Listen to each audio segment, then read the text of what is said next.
Hello good morning students, कैसे हैं आप सभी। आज हम पढ़ेंगे class 10th mathematics introduction to trigonometry. Introduction to trigonometry में हमारे 2 लेक्चर लगभग हो चुके हैं। ये हमारा है 3rd लेक्चर। ये क्लास बेस्ड है किस पर? Trigonometric ratio of some specific angle. Some specific angle तो बहुत हैं, you can not count, but मुझे उसमें से कुछ चुनिंदा एंगल्स पर बात करनी है, जैसे 0 degree, 30 degree, 45 degree, 60 degree and 90 degree. कितने एंगल्स पर बात करनी? 1 2 3 4 5 5 एंगल पर 6 रेशियो, मतलब जिसमें साइन कास टैन काट सेक कोसेक, तो 6 पंचे 30 वैल्यू के बारे में आज मुझे कितनी बात करनी है? 30 वैल्यूज़ के बारे में। कितनी वैल्यूज़? 30 वैल्यूज़ को आज हम याद कराएंगे आपको। हम तो अपने टाइम पर नहीं याद कर पाए थे क्योंकि हमको तरीका नहीं पता था, लेकिन हम आपको तरीका बताएंगे, याद भी कराएंगे, अप्लाई भी कराएंगे और लास्ट में आपको हैप्पी भी करेंगे। ओके, कि देखो कैसे हम लोग याद करते हैं और कैसे अप्लाई करते हैं। वो चैप्टर आएगा जो अगला आपका एप्लीकेशन ऑफ कौन सा? ट्रिग्नोमेट्री। वहाँ पर इसकी बहुत ज़्यादा ज़रूरत है। अभी तो खैर मुझे बस वैल्यू फाइंड करना है। तो अब देर न करते हुए हम स्टार्ट करते हैं कि साइन कास टैन काट सेक कोसेक का किसी एक पार्टिकुलर एंगल पर वैल्यू क्या क्या होगा। तो हम स्टार्ट करते हैं 45 डिग्री से। एक का हम बताएंगे, बाकी का आपको हम हिंट देंगे। अगर और भी के बारे में जानना है, फील करना है, रियलाइज़ करना है 0 डिग्री पर, 90 डिग्री पर साइन और टैन के बारे में, तो वो चीज़ें हम आपको बताएंगे, लेकिन पहले आपको कमेंट बॉक्स में कमेंट करना होगा। चलो देर ना करते हुए अब हम स्टार्ट करते हैं। व्हेन जब थीटा इज इक्वल टू मेरा कितना हो? 45 डिग्री हो। थीटा कितना हो? 45 डिग्री हो। इस केस में हमारे पास जो भी ट्रायंगल बनेगा, मान लो कि ए है आपका, बी है, ये है आपका सी, ए बी सी। इसमें आप जानते हो जब भी ट्रिग्नोमेट्री में आप बात करोगे तो राइट एंगल ट्रायंगल में बात करोगे, मतलब एक लोग का तो पक्का है कि वो 90 डिग्री होंगे ही होंगे। बचे 2 लोग जिनमें से जो ये थीटा होता था, थीटा अब की बार थीटा इज इक्वल टू मेरा कितना है? 45 डिग्री। भैया 90 डिग्री ये हो गया, 45 ये हो गया। किसी भी ट्रायंगल में सम ऑफ एंगल 180 डिग्री होता है, तो 45 इनको भी तो होना पड़ेगा। और क्लास नाइन्थ में आपको ये बताया गया होगा कि किसी भी ट्रायंगल में अगर ये अपोजिट एंगल, अगर ये भी मतलब कुछ एंगल ए है और ये भी एंगल ए है, तो ये वाले साइड आपस में क्या होते थे? इक्वल। क्या होते थे? इक्वल। अब सेम एज यही आइसोसेलेस ट्रायंगल की जो प्रॉपर्टी है वही हम इस पे अप्लाई करेंगे। भैया अगर ये 45 है, ये 45 है, तो इनके अपोजिट एंगल क्या होंगे? सॉरी, अपोजिट साइड क्या होंगे? इक्वल। तो आपका ये जो लेंथ ये है और ये लेंथ क्या है? इक्वल। हमने मान लिया कि हमारा लेंथ ये ए है और हमारा भी लेंथ क्या है? ये ही होगा। हम AC के बारे में तो नहीं कह सकते, लेकिन अगर आइसोसेलेस है तो BC और AB क्या होगा? इक्वल होगा। क्या होगा? इक्वल होगा। अब AC हम निकाल लेंगे। AC बताने के लिए पाइथागोरस जिंदाबाद, पाइथागोरस जिंदाबाद। In triangle ABC, angle B हमारा है 90 degree, using Pythagoras theorem, using Pythagoras theorem क्या बोलता है कि आप AC का स्क्वायर मतलब हाइपोटेन्यूज का स्क्वायर करोगे। किसका? हाइपोटेन्यूज का स्क्वायर करोगे तो ये आपका है परपेंडिकुलर, जिसको भी मैंने क्या माना है? ये माना है। ठीक है। और ये हमारा क्या होता है? B for base. तो AC का स्क्वायर इक्वल टू कितना होता है? BC का स्क्वायर मतलब परपेंडिकुलर का स्क्वायर और प्लस बेस का स्क्वायर। AC ही तो तुम्हें चाहिए, तो AC स्क्वायर इक्वल टू कितना हो जाएगा? BC स्क्वायर मतलब कि A का स्क्वायर, AB स्क्वायर का मतलब वो भी ये है क्योंकि ये आइसोस्केलेस ट्रायंगल था। तो ये कितना हो जाएगा? 2A square. और जब AC स्क्वायर का वैल्यू 2A स्क्वायर हो जाएगा, मतलब AC का जो वैल्यू है वो √2 इंटू A स्क्वायर हो जाएगा। A स्क्वायर क्यों अंडर रूट के अंदर रहेगा? जब उसके पास स्क्वायर लगा हुआ है तो वो आ जाएगा बाहर, और √2 आपके पास ऐसे बचा रहेगा, ये हो जाएगा √2A। तो मैं जो हाइपोटेनिस की जो वैल्यू मुझे चाहिए वो मुझे कितनी मिल गई? हाइपोटेनिस की वैल्यू कितनी मुझे मिल गई? √2, और ये है हमारा बाहर में। ठीक है। अब देखो इस ट्रायंगल में हम एक स्पेशल एंगल 45 डिग्री पर 6 लोगों की वैल्यू बताने जा रहे हैं। वो कौन कौन से लोग हैं? साइन 45 डिग्री का वैल्यू क्या होगा? कास 45 डिग्री का वैल्यू क्या होगा? टैन 45 डिग्री का वैल्यू क्या होगा? ये tan 45 डिग्री का क्या होगा, cot 45 डिग्री का क्या होगा, इसके बाद में sec 45 डिग्री का क्या होगा, और यहाँ पर लास्ट में कोसेक, किसका, कोसेक 45 डिग्री का क्या होगा।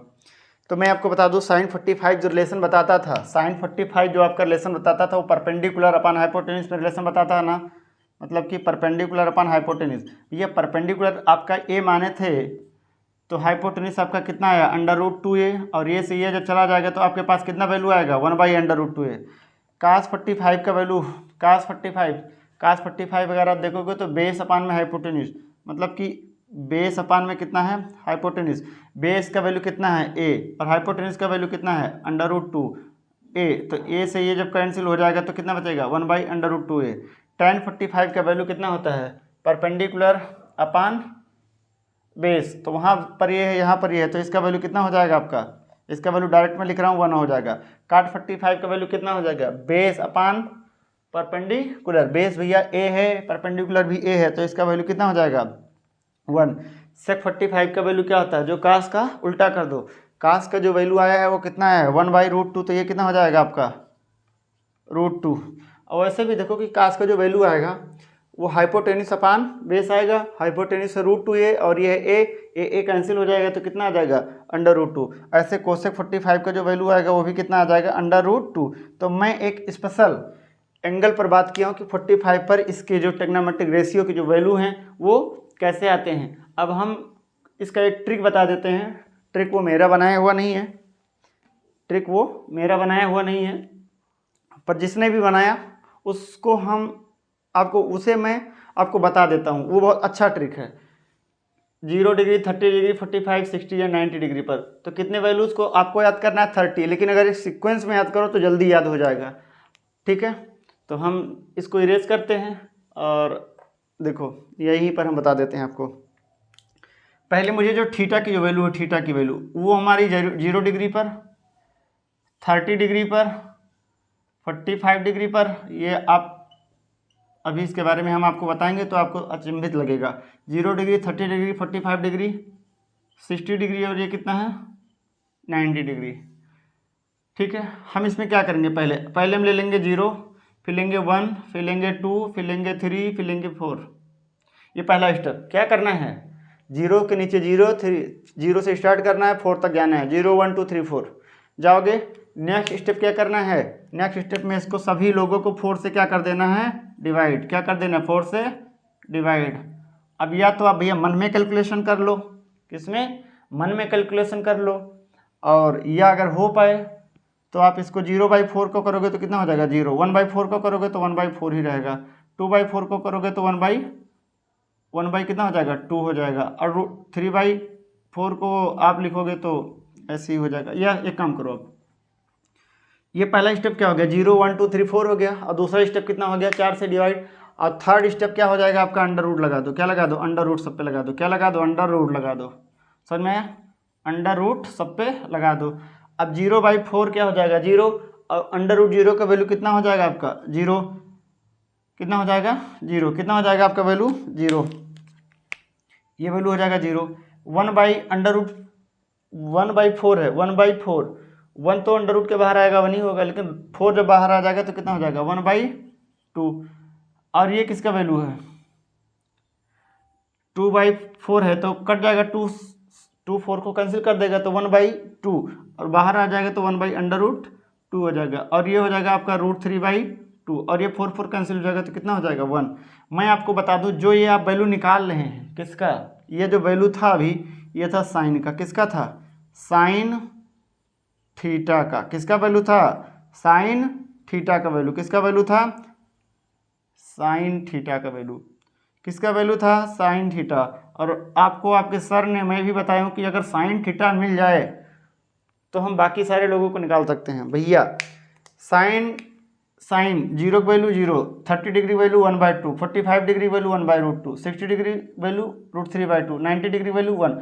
अब अगर आपको यहीं से कास लिखना हो, क्या कास थीटा, क्या लिखना हो कास थीटा, तो यहाँ से पलटते जाओ, मतलब पहले लेकर के आओ 1, फिर यहाँ पर लिख दो √3/2, टू, और फिर लिख दो 1/√2, मतलब वहाँ से हम 1/1 ला रहे हैं, वहाँ से 1/1 ला रहे हैं, और ये कितना हो जाएगा 1/2। अब की बार यहाँ पर क्या हो जाएगा 0।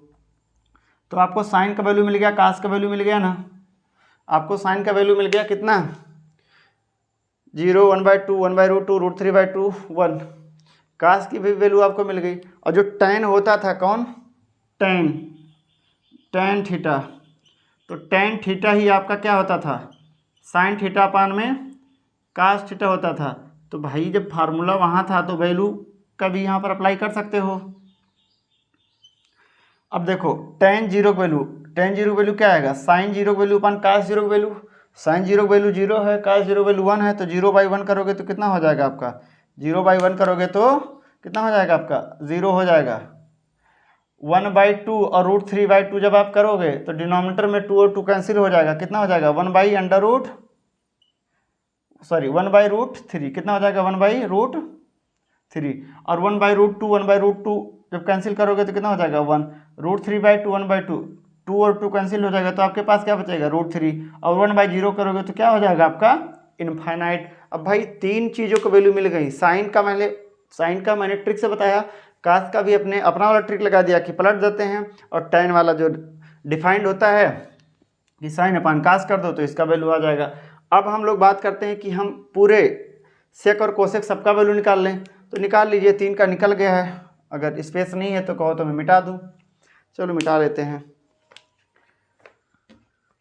ठीक है, मैंने एक स्पेशल थीटा पर बताया था, बाकी आपको साइन का बताया, कास का बताया, tan का बताया, और चलो हम यही निकाल देते हैं, ज़्यादा अच्छा लगेगा आपको।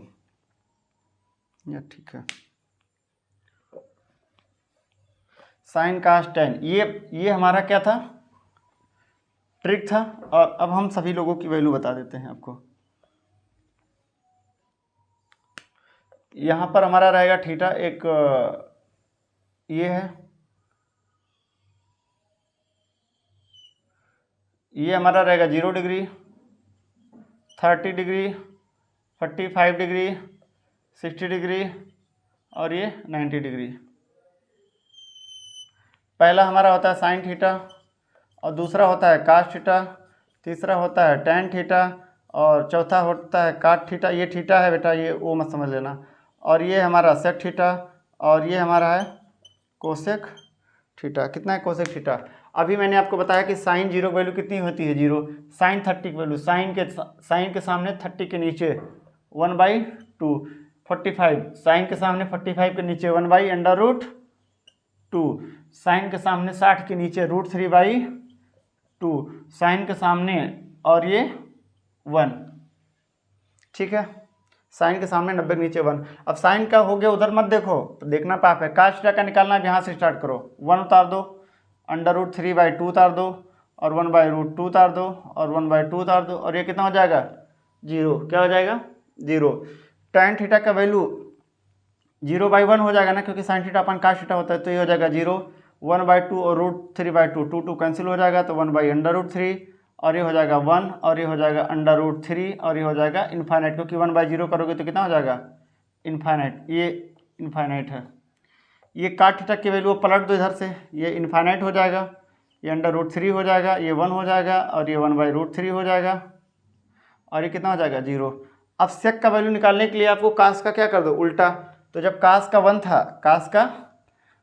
था, तो इसका कितना हो जाएगा 1 का 1/1 करोगे तो कितना हो जाएगा 1। √3/2 का करोगे तो 2/√3 हो जाएगा, 1/√2 का करोगे तो √2 हो जाएगा, और ये 2 हो जाएगा, और ये कितना हो जाएगा 0 का करोगे रेसिप्रोकल तो कितना हो जाएगा इनफाइनाइट। अब कोसेक थीटा में साइन थीटा का क्या करना पड़ेगा रेसिप्रोकल, तो कितना हो जाएगा 0 का इनफाइनाइट हो जाएगा, और 1/2 का 2 हो जाएगा, 1/√2 का √2 हो जाएगा, और इसमें 2 कितना हो जाएगा √3, और ये क्या हो जाएगा 1। तो आप देख रहे हैं कि 45 पर सबका वैल्यू क्या है, 45 पर साइन कास का वैल्यू सेम है, tan काट का सेम है, और सेक और कोसेक का क्या है सेम है। ठीक है, अब ये वैल्यू मुझे लगता है कि आप याद कर पाएंगे, उसके और इसके मदद से आप 4 बार इन वैल्यू को लिखो, समझो, याद हो जाएगा, तो फिर आपका एप्लीकेशन ऑफ ट्रिग्नोमेट्री बहुत ही ईजी हो जाएगा। क्लास में बच्चे क्वेश्चन करते हैं, डायग्राम भी बना लेंगे एप्लीकेशन ऑफ ट्रिग्नोमेट्री का। लेकिन वो बोलते हैं सर वैल्यू बता दीजिए, सर वैल्यू बता दीजिए। तो ये काम ना करना पड़े इसके लिए ये तरीका अपनाओ और सारी वैल्यूज़ को आप याद कर लो। देखो थीटा की वैल्यू माइनस इन्फाइनाइट से लेकर के प्लस इन्फाइनाइट तक भी है, पर आपकी क्लास में 0 से लेकर के 90 डिग्री तक ही है, तो उतना ही बताना ज़रूरी है आपके क्लास में, इतने से आपका काम हो जाएगा। और ये जो तरीका मैंने बताया, मैं रियली बताऊँ तो मैं जब क्लास 10th पास कर दिया मुझे पता ही नहीं चला, कुछ वैल्यू याद होती थी, कुछ इधर उधर मिक्सअप हो जाती थी एग्ज़ाम में। मुझे पता चला जब लगभग मैं 12th पास होने वाला था, एक लोग अखिलेश भैया थे, तो उन्होंने बताया कि इसका एक ट्रिक होता है याद करने का, तो उन्होंने बताया कि ऐसे होता है। और अब तो क्लास 9th में फिजिक्स में लगभग यूज हो जाता है अगर कहीं, या ICSE बोर्ड में, तो वहाँ पर बच्चों को बताना पड़ता है देखो इसका वैल्यू ये होता है। और मुझे तो बहुत टाइम के बाद में इसका ट्रिक भी होता है ये पता चला। इस वीडियो में इतना ही, हम मिलते हैं नेक्स्ट वीडियो में। इस पर बेस्ड जो एक्सरसाइज है, आपको अगर हमारे पढ़ाने का तरीका, हमारी लैंग्वेज, हमारी भाषा समझ में आती है तो आप अपने दोस्तों को शेयर भी कीजिए। हम भी यूट्यूब पर अब पढ़ाएंगे कंटिन्यू, क्योंकि ये अपना वो प्लेटफार्म है जहाँ पर कोई ये नहीं बोल सकता कि आप गंदा पढ़ा रहे हैं, लैंग्वेज क्या यूज़ कर रहे हैं, कैसे पढ़ा रहे हैं। ये खुद का प्लेटफार्म है, यहाँ पर कोई बोलने वाला नहीं है, और ऐसा मैं काम भी नहीं करूँगा कि कोई इसमें जा कर के negative review they. Thank you मेरे स्टूडेंट, आप पढ़ाई करो, आगे बढ़ो, जो भी सजेशन लेना है मुझसे करो। मैं भी यूनिवर्सिटी लेवल तक पढ़ा हूँ, ठीक है, BHU वगैरह, तो सारी चीज़ें हम आपको बता भी सकते हैं। मैंने IIT JEM भी क्वालिफाई किया है, 2 बार किया, ठीक ठाक रैंक से किया है। NIT के सारे द्वार मेरे लिए खुले थे, बट बाई सिचुएशन कि मैं NIT नहीं जा पा रहा था, ठीक है। IIT के जस्ट अप्रॉक्स में मेरी रैंक आकर के रुकी है, और ठीक है, कोई मुझे तकलीफ़ नहीं है। धन्यवाद मेरे स्टूडेंट्स, आप लोग भी पढ़ो, आप लोग भी आगे जाओ। अगर आपको 10th तक भी ये वैल्यू नहीं याद है, वो आदमी BHU तक पहुंच सकता है, पढ़ सकता है, NIT सारी NIT उसके पा सकता है। तो फिर आप लोग तो अभी ये ट्रिक पता चल गया तो आगे कहाँ तक जाओगे कुछ पता नहीं है, और सच में जाओगे। धन्यवाद मेरे स्टूडेंट, थैंक यू।